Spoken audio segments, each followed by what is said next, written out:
दोस्तों, आज हम सुनेंगे सत्य घटना पर आधारित एक व्यापारी की कहानी।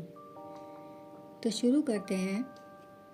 जब मृत्यु का समय निकट आया तो पिता ने अपने एकमात्र पुत्र धनपाल को बुलाकर कहा कि बेटा, मेरे पास धन संपत्ति नहीं है कि मैं तुम्हें विरासत में दूं, पर मैंने जीवन भर सच्चाई और प्रामाणिकता से काम किया है, तो मैं तुम्हें आशीर्वाद देता हूँ कि तुम जीवन में बहुत सुखी रहोगे और धूल को भी हाथ लगाओगे तो वह सोना बन जाएगी। बेटे ने सिर झुकाकर पिताजी के पैर छुए। पिता ने सिर पर हाथ रखकर आशीर्वाद दिया और संतोष से अपने प्राण त्याग कर दिए। अब घर का खर्च बेटे धनपाल को संभालना था। उसने एक छोटी सी ठेला गाड़ी पर अपना व्यापार शुरू किया। धीरे धीरे व्यापार बढ़ने लगा। एक छोटी सी दुकान ले ली। व्यापार और बढ़ा। अब नगर के संपन्न लोगों में उसकी गिनती होने लगी। उसको विश्वास था कि यह सब मेरे पिता के आशीर्वाद का ही फल है, क्योंकि उन्होंने जीवन में दुख उठाया पर कभी धैर्य नहीं छोड़ा, श्रद्धा नहीं छोड़ी, प्रामाणिकता नहीं छोड़ी। इसलिए उनकी वाणी में बल था और उनके आशीर्वाद फलीभूत हुए और मैं सुखी हुआ। उसके मुंह से बार बार यह बात निकलती थी। एक दिन एक मित्र ने पूछा, तुम्हारे पिता में इतना बल था तो वह स्वयं संपन्न क्यों नहीं हुए, सुखी क्यों नहीं हुए? धर्मपाल ने कहा, मैं पिता की ताकत की बात नहीं कर रहा हूँ, मैं उनके आशीर्वाद की ताकत की बात कर रहा हूँ।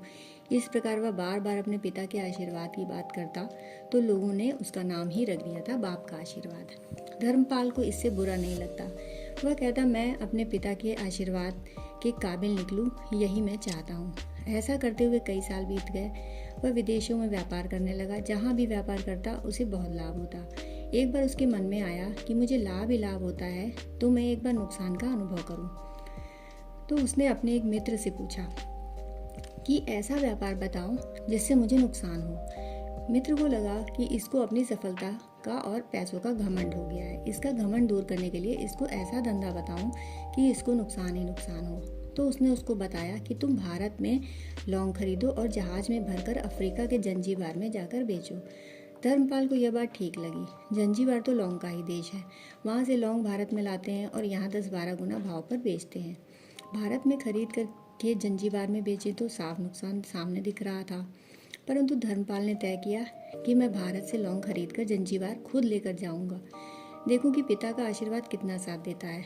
नुकसान का अनुभव लेने के लिए उसने भारत से लौंग खरीदे और जहाज में भरकर खुद उनके साथ जंजीबार द्वीप पहुँचा। जंजीबार में सुल्तान का राज्य था। धर्मपाल जहाज से उतरकर लंबे रेतीले रास्ते पर जा रहा था वहाँ के व्यापारियों से मिलने। उसे सामने से सुल्तान जैसा व्यक्ति पैदल सिपाहियों के साथ आता हुआ दिखाई दिया। उसने किसी से पूछा कि यह कौन है। उन्होंने कहा, यह सुल्तान है। सुल्तान ने उसको सामने देखकर उसका परिचय पूछा। उसने कहा, मैं भारत के गुजरात के खंभात का व्यापारी हूँ और यहाँ पर व्यापार करने आया हूँ। सुल्तान ने उसको व्यापारी समझकर उसका आदर किया और उससे बात करने लगा। धर्मपाल ने देखा कि सुल्तान के साथ सैकड़ों सिपाही हैं, परंतु उनके हाथ में तलवार, बंदूक आदि कुछ भी न होकर बड़ी बड़ी छलनियाँ हैं। उसको आश्चर्य हुआ। उसने विनम्रता पूर्वक सुल्तान से पूछा, आपके सैनिक इतनी छलनी लेकर के क्यों जा रहे हैं? सुल्तान ने हंसकर कहा, बात यह है कि आज सवेरे मैं समुद्र तट पर घूमने आया था, तब मेरी उंगली से एक अंगूठी यहाँ कहीं निकलकर गिर गई। अब रेत में अंगूठी कहाँ गिरी पता नहीं, तो इसलिए मैं इन सैनिकों को साथ लेकर आया हूँ। यह रेत छानकर मेरी अंगूठी उसमें से तलाश करेंगे। धर्मपाल ने कहा, अंगूठी बहुत महंगी होगी। सुल्तान ने कहा, नहीं, उससे बहुत अधिक कीमत वाली अनगिनत अंगूठी मेरे पास है, पर वह अंगूठी एक फकीर का आशीर्वाद है। मैं मानता हूँ कि मेरी सल्तनत इतनी मजबूत और सुखी उस फकीर के आशीर्वाद से है, इसलिए मेरे मन में उस अंगूठी का मूल्य सल्तनत से भी ज़्यादा है। इतना कहकर सुल्तान ने फिर पूछा, बोलो सेठ, इस बार आप क्या माल लेकर आए हो?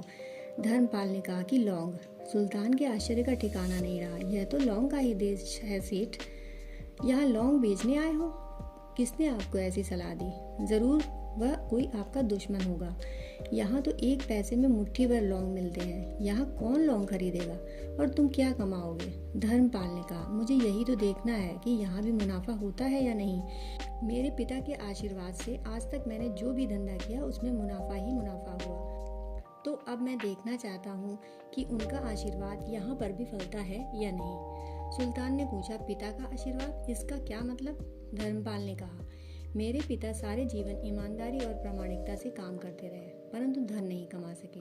उन्होंने मरते समय मुझे भगवान का नाम लेकर मेरे सिर पर हाथ रखकर आशीर्वाद दिया कि तेरे हाथ में धूल भी सोना बन जाएगी। ऐसा बोलते बोलते धर्मपाल नीचे झुका और जमीन की रेत से एक मुट्ठी भरी और सम्राट सुल्तान के सामने मुट्ठी खोलकर उंगलियों के बीच में से रेत नीचे गिराई तो धर्मपाल और सुल्तान दोनों का आश्चर्य का पार नहीं रहा। उसके हाथ में एक हीरे जड़ित अंगूठी थी।